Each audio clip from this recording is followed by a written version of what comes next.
Hello, welcome back to Aetheral Space 11.7, the lottery. We are back. Alright. Last time, fuck you, read the chapters. Let's dive into it straight away. Short on time. Scout looked up from his work as his father approached the ship.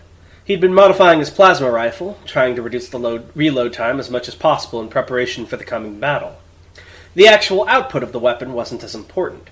If he used Sidekick, he could enhance it to astounding levels all on his own. There wasn't much he could actually do with the reload time either, though. It was more that he didn't want to have empty hands right now. He didn't want to sit with the rest of the men, waiting for the alarm that would mean the battle had begun. He didn't want to just be useless here. He didn't want to... "Scout!" Roy said, finally reaching the ship they'd arrived on. "You good?" Scout nodded, putting down the rifle. He was like a little country, right? Yeah. "I'm fine, Pa. You should be talking to the men, though, I think. There's been some grumbling about the pay." Yes, Scout had been listening carefully. The soldiers Roy had brought along were mercenaries, hired guns, not actual Oliphant employees.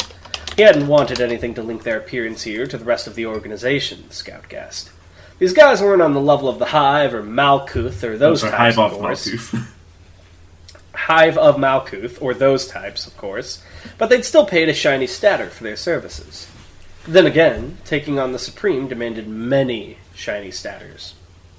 "Shit," Roy muttered, patting Scout on the back, and leaning past him to see where the mercenaries were gathered, unloading weaponry and combat automatics. "Any risk of a mutiny, you think?" Scout shook his head. "Don't think so. It's just talk." Roy nodded slowly. "Still, keep an ear out. Last thing I need is someone shooting me in the back. Got enough of that already." Got enough of that already. Scout didn't quite have a full understanding of the situation, but it was pretty obvious that his dad wasn't enthused to be here. He could understand why. Skipper's crew had helped them out on the Cradle, sure, and Scout was happy to return the favor. But there was a difference between repaying a favor and joining a goddamn uprising against the government. If Pa was willing to go along with it, Scout would follow, but he couldn't help but get the feeling there'd been some dirty dealings behind the scenes. "Pa," Scout said seriously, picking up his rifle and cocking it, "we're going to win this. Right?" Roy looked down at his son. Why, he was so young, with such light in his eyes. Was it possible to be so young? Roy couldn't even imagine it. Abraham Oliphant hadn't been the kind of father to allow his children childhood. For them, it had been the family business from an early age, learning to cheat, steal from, and kill people. How old is Scout again? Scout's just out of his sort of 1920. Okay. Roy had always told himself he'd be different. He'd defined himself in opposition to his father. And how had things turned out? He'd brought his only son to a war zone. He'd put a gun in his hand and given him an enemy he'd never met. He'd raised him to cheat, steal from, and kill people. Roy Oliphant Hawkins, head of the Oliphant clan, spread his lips into a grin. "Sure thing," he said, desperately hoping that it was not a lie. Bang! Startled by the sound, Roy seized his son's shoulder and pulled him close, looking around wildly for the source. It didn't take him long. One of the turrets attached to the exterior of the Great Pyramid had fired, and, as Roy watched, it fired again, massive bolts of plasma fire aimed at the horizon. There was something there, descending from the sky, a black speck. Roy squinted, peering towards it. It was too small to be a ship. A probe, maybe? It didn't matter much what it was. For a second later, the plasma had struck it head-on, and it was turned into nothing at all. The fireball plummeted down to the earth, terminating in a resounding explosion. Ordinarily, there was no way the Supremacy would have sent a single probe down to investigate an enemy base like this. The fact that they had meant one thing. They figured it out. Roy's grip tightened on Scout's shoulder. "It'll be starting soon," he said grimly, his voice nearly overpowered by the blaring alarms. "What do you think this will be about?" Musashi asked Ash as the two of them strode down the hallway. A few minutes ago, a general notice had gone out through the ship, calling all the special officers aboard to assemble in one of the unused hangars. The notice had been issued by the Ascendant General, Alexandrius Toll, but apparently the Supreme and some of the contenders would be present as well. Whatever it was, then, it would be significant. Who's this guy again? He's the new member of the Seven Blades, the pinpoint lever guy. Ash Tal'Daran. The old guy. Yeah. Well, old. Difficult. Well, old physically, yeah, I got you. Difficult to say, Ash Tal'Daran replied, cracking his neck, sandals slapping against the floor. Commencing the attack, maybe?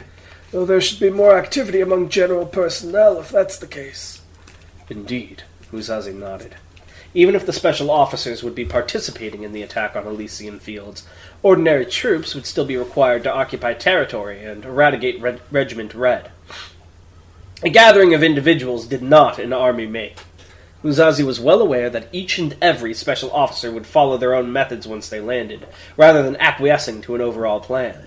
That sense of freedom was the very reason they were special officers, after all. About that, at least, the Baron Linelay de Fleur was right.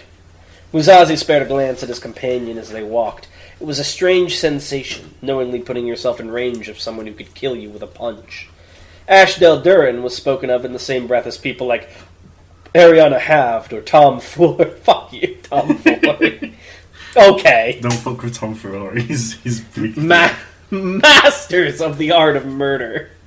One palm thrust would be enough to reduce a heart to pulp. They passed through a massive open doorway into the hangar itself.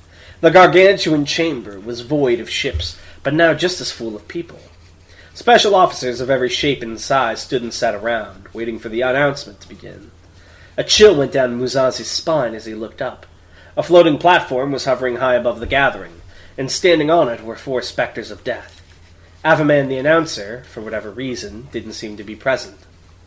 Paradise Karen, arms crossed, her dismissive glare scanning the room below. Wu Ming, scratching his head, looking perpetually bored. The Hellhound sat stock still at attention, flexible tail waving through the air behind him. And, of course, the Supreme. Musashi reflexively swallowed as he looked at him. The massive man was sitting right at the edge of the platform, legs swinging freely over the edge as he fidgeted with something in his hand.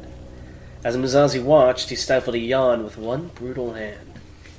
Musashi supposed it only made sense that the Supreme was the epitome of relaxation, for what in this world was sufficient to give him pause? Tearing his gaze away from the man who was like God, Musashi cast his eyes around and saw Lafleur sitting cross-legged on a metal crate. Good. There wasn't any risk of him going after a climber while this assembly served as a distraction, then. He'd noticed if Paradise Karen left as well. Morgan was guarding her in their quarters, and he and Ioneer were capable, but Musashi was glad to see they wouldn't have to worry about attack. The hairs on the back of Musashi's neck tingled, and instinctively he looked up to see the Supreme rising to his feet. Every other set of eyes in the room followed suit. The Supreme was a man whose... I saw that! What do you mean? New World Order. A man whose every action demanded attention, an epitome of existence. The Supreme flicked the object he'd been mauling with up into the air, a small spherical device that floated in place in front of his mouth, amplifying his voice. Oh, this is the Supreme talking? Yeah. Big crowd, he called out, voice echoing throughout the room. Hell of a turnout. Real good to see, real good. There's some familiar faces, but a whole lot of new ones, too. That's always good, too, though. New blood. That kind of thing. Keeps stuff fresh.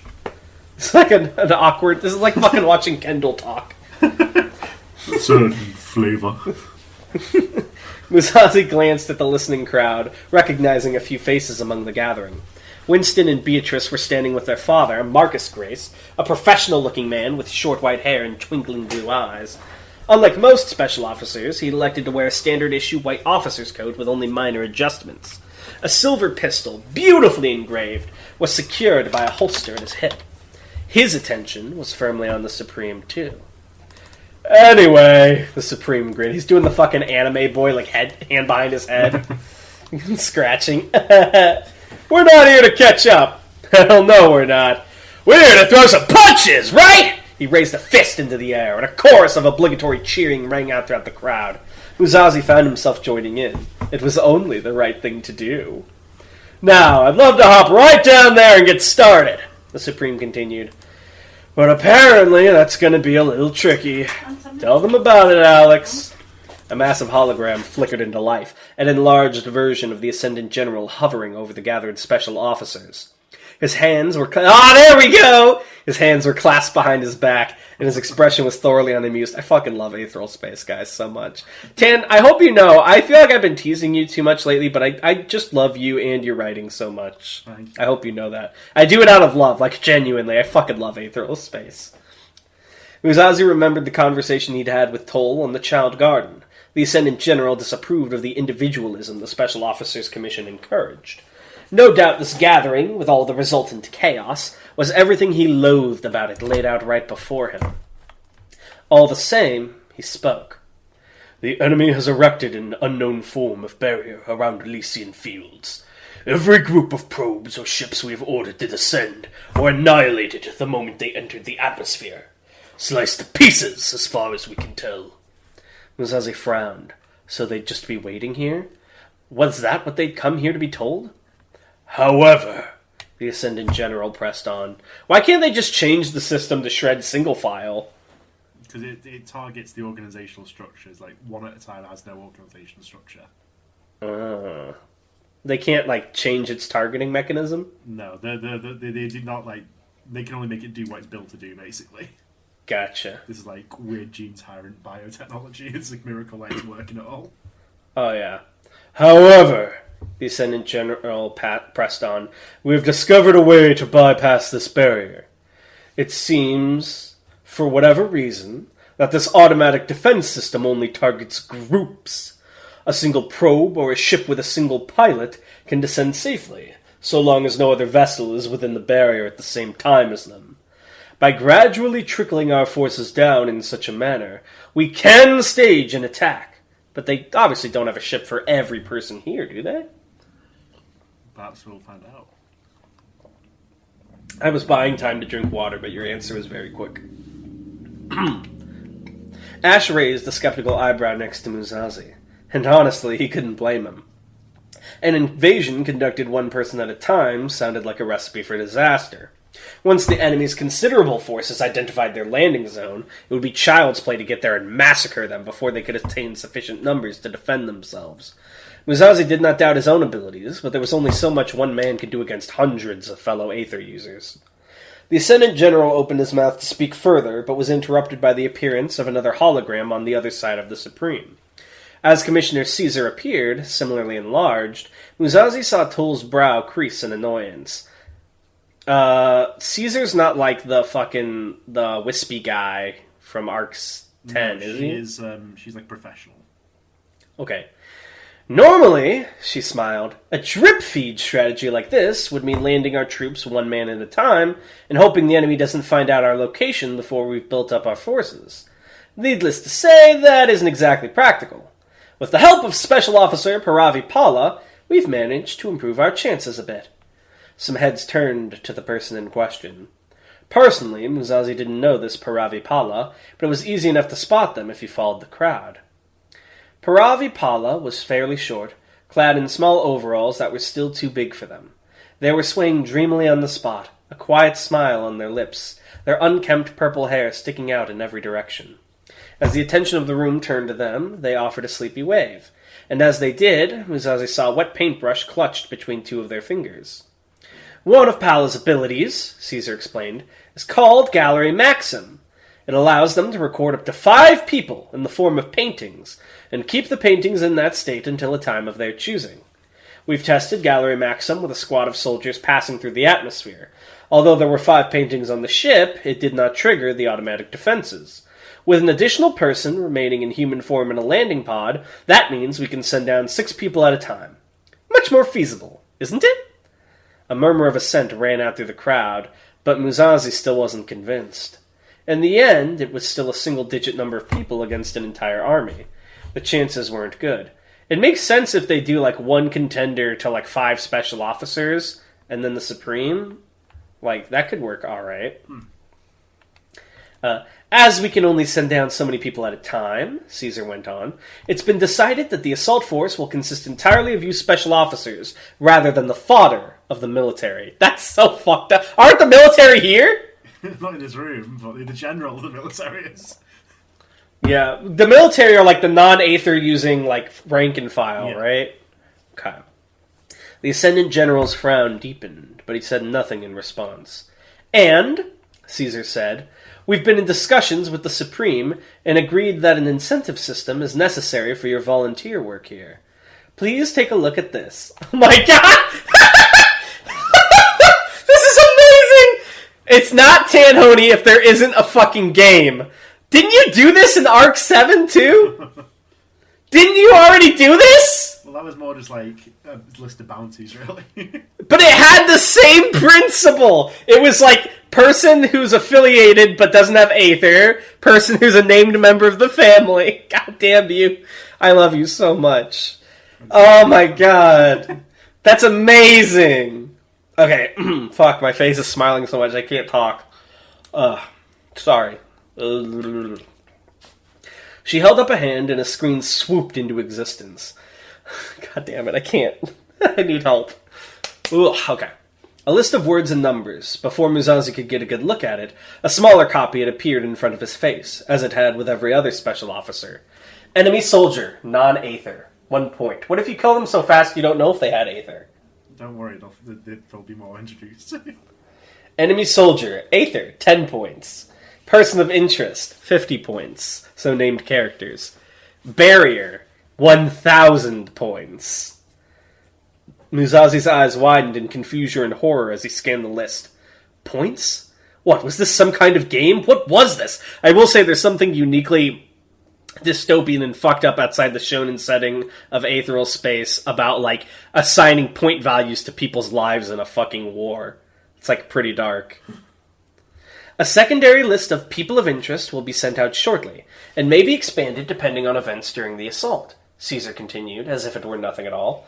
Miss Harlow will be happy to answer any questions you might have. A question I'm sure you all have, though, is what will these points earn you?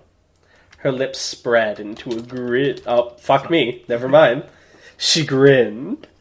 The Supreme has graciously agreed that the winner of this competition will be given the opportunities to submit to him a single wish.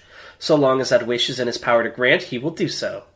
In short, the winner will have the greatest desire of their heart made into a reality. And the loser will be made an example of in the town square. Loud conversation erupted throughout the room as people called up the hologram of Caesar. Questions, praise, excited speculation. Musashi could barely hear himself think over the din. He had to admit, though, that in his deepest heart, he was no different. Becoming supreme was surely a request that in itself could not be granted. But if a toy Musashi could emerge victorious from this grim contest, surely he could ask for the next best thing? The station that would put him in the best position to one day succeed the Supreme, once the necessary skill and opportunity came? Make me a contender. Smack! A resounding noise devastated the room. Musashi found himself skidding back on the floor from the sheer power of the sound, and some others even fell over entirely. Heart hammering instinctively in his chest, Musashi looked up to the source of the sound. The Supreme had clapped his hands together to call attention, a bored-looking scowl on his face. Caesar quickly took the hint. Of course, we want everyone to have a fair chance, she quickly said. So, with some exceptions for strategic purposes, landing order has been decided via random lottery. Oh my god, the fucking Hunger Games. Miss Harlow, please show us the brave six who will open our assault.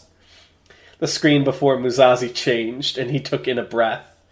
Besides him, should it be beside him? Oh yeah, sorry.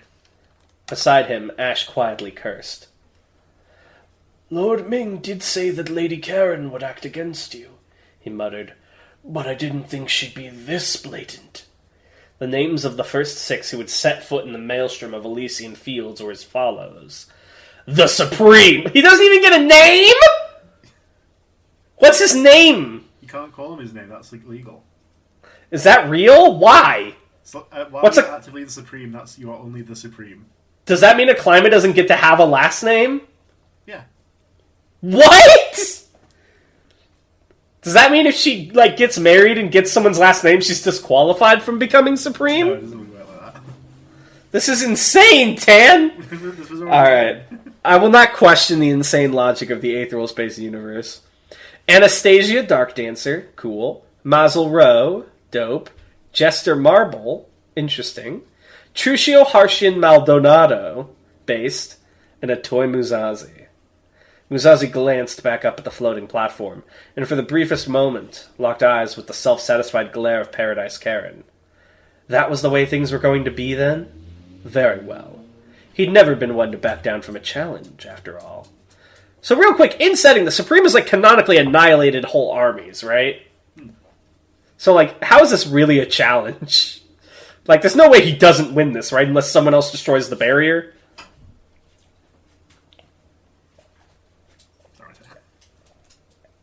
Tan? Well, he's coming down. He's not necessarily going to be like actively participating. He can't grant himself a wish. Oh, his points don't count? Yeah, no. Wait, hello, Tan? No. Right. Okay. There was another thing. Oh yeah, if he wants to be contender, shouldn't he just fight the Supreme and not die? That's easier said than done. Right, but if he just wishes to be contender, he's not really strong enough to be a contender. Because if you kill a contender, you take their place, right? Yeah. So I feel like if he just wishes to make himself a contender, all that does is make him a target for enemies. If he's not strong enough to actually earn it yet. If I was Musashi, my wish would be, like, give me the best Aether tutor or whatever. Or, like, let me train with the Supreme or some shit. I don't know. Anyway, what's your fun fact this week? Fun fact this week. I'm not sure. Oh, I feel bad. I'm sorry. I'm not trying to be mean, by the way. I only poke and prod because I am so invested in this universe. Please? Are you okay? Yeah, no, I'm just trying to think of a fun fact. Okay. All right. Okay. How about this? It's going to be okay, Tan. What? Who was known as... Let's get a nice part. Not to, like, codify, like, the fascist space regime, but, like, who was, like, widely renowned as, like, the best Supreme, or maybe, like, the kindest Supreme? So and what were they famous for? The person who, after he's now dead, is referred to as Gale the Golden. Mm-hmm. Basically, he was like a King Arthur sort of figure. It's like a golden age of supremacy. He was the Supreme before the previous one. Okay, so 2 Supremes ago. Yeah. And he basically, his ability was called the Hero Light, and basically it gave him the ability to grant other people, like, it's a complicated one, because he gives them, like, a heroic quality, like, a quality he considers heroic is boosted within them. Fuck. I think we already did this one, because I remember this being mentioned. It boosts their Aether abilities and also gives them a new one. I think you already told me this, so tell me, like, some feat he did that people still talk about. Like, what was a cool thing he did for his people? Well, I don't know. Damn. All right. Think of that. I can't do that on the spot. let me change the question, because I know we've already done that one, and that's a repeat. Who is the current leader of the UAP, and what are they known for? Well, there isn't a single leader. It's led by a sort of governing council of 10 major sort of systems, who sort of then govern the systems underneath them in smaller councils. Okay. In that case, then, what is the most famous TV personality in the galaxy? What do they do? Jasper Nuzwick. All right, what's Jasper Nuzwick? He's the head of Silver Eye. He's like the head anchor for them, and he does some news himself, but his likeness is also used by AI news anchors across the galaxy. Nice. All right, and I'll prep you. Smile. That's very good. I'll take it. Chester Nuzwick. Good to know. Nuzwick. Jasper. I'm sorry. Can't have a normal name in Aetheral Space. You crazy? Chester Marble.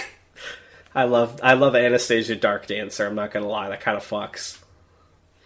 Are middle names not a thing in Aetheral Space, or is only a few characters think it's important enough to put them in?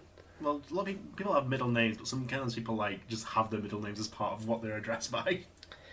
Considering this is a galaxy where there's like planets with 1 trillion people on them, I'm surprised people haven't adopted, like, for individuality's sake, more like Spanish naming conventions where you have like several middle names based on previous family names, where it's like I'm Dragon, Helgen, Meridian, Hadrian, or some shit. Does Dragon have a middle name? He does not. But if you had to give him one, what would it be? I don't know. Blue. Dragon Blue Hadrian? Yeah. That just sounds like he... Never mind. Aquamarine, I don't fucking know. Dragon Aquamarine Hadrian. That kind of works. I actually fuck with that. Dragon Blue Hadrian sounds like he gave a blowjob to someone named Hadrian. Alright, anyways. Any place. We'll see you guys next time.